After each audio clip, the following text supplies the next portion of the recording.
21 Steps, Guarding the Tomb of the Unknown Soldier by Jeff Gottesfield, illustrated by Matt Tavares.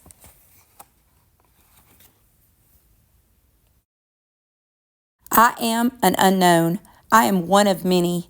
We fell for the last time in the Argonne forest, at Somme, Bellawood, face down in trenches, face up on hillsides.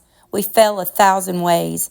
In life, we were our mother's sons. In death, we are faded photos on the mantle, empty chairs at Thanksgiving, prayers in the dark before dawn. We are known but to God. After the war to end all wars, most of Americans fallen came home.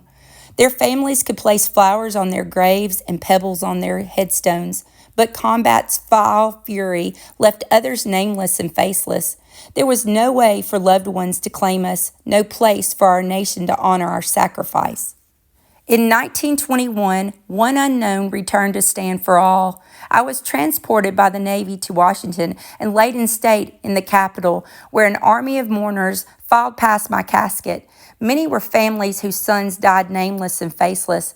As they knelt, prayed, and anointed my flag with tears, I felt their stories of a Boston kid who swung for the fences, a Texas boy who broke horses, a Choctaw Nation farmhand, a Nevada miner. In that moment, I became theirs. On the 11th day of the 11th month, at the 11th hour, a team of horses bore me to Arlington.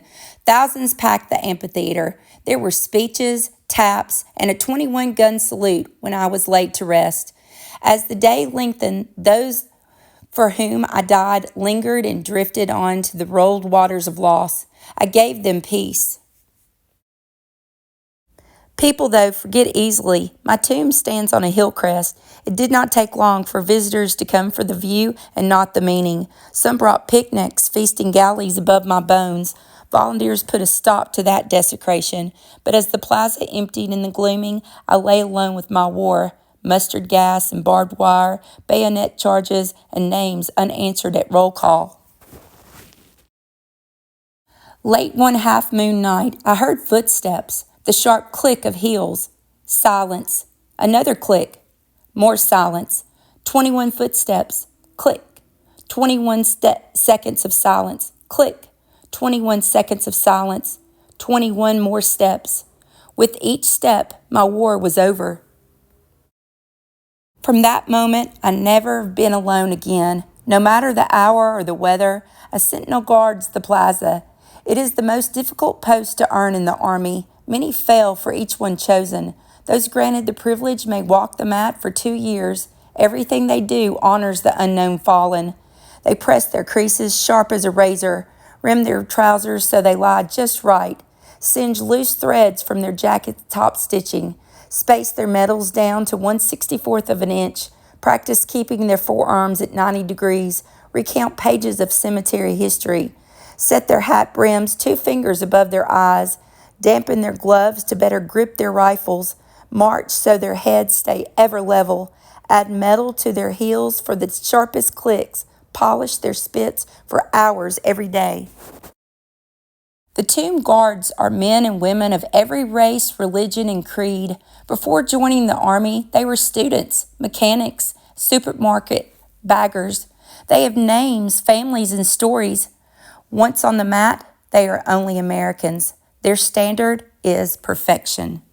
My guards were present when more unknowns came home. One from World War II and one from Korea. Then, years later, one from Vietnam.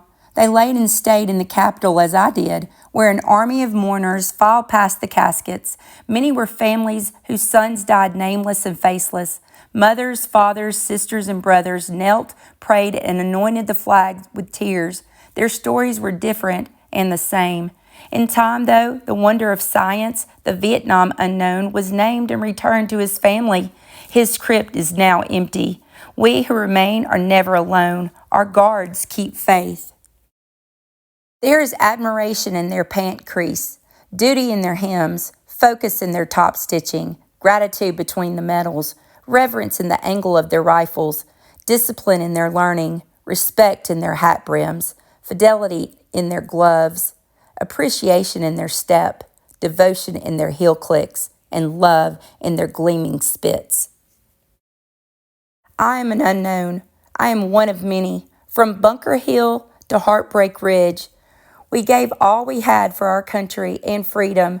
The tomb guards give all they have for us. In glorious sunshine on bluebird days, the plaza shimmers with life. Crowds gather, aging veterans, tourists, and school groups line the marble steps. They marvel at our sentinels. Then they gaze past the mat to the tomb and imagine our stories. In that moment, we become theirs. In wretched night, when stinging sleet makes daybreak a distant dream, the plaza is desolate. Our guards need no audience in their quest for perfection.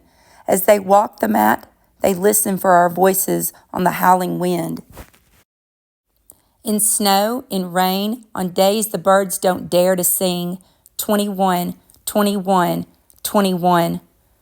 By day, by night, before many, few, or none, 21, 21, 21. Guard our perfect rest. Give us now your very best. 21, 21, 21, 21.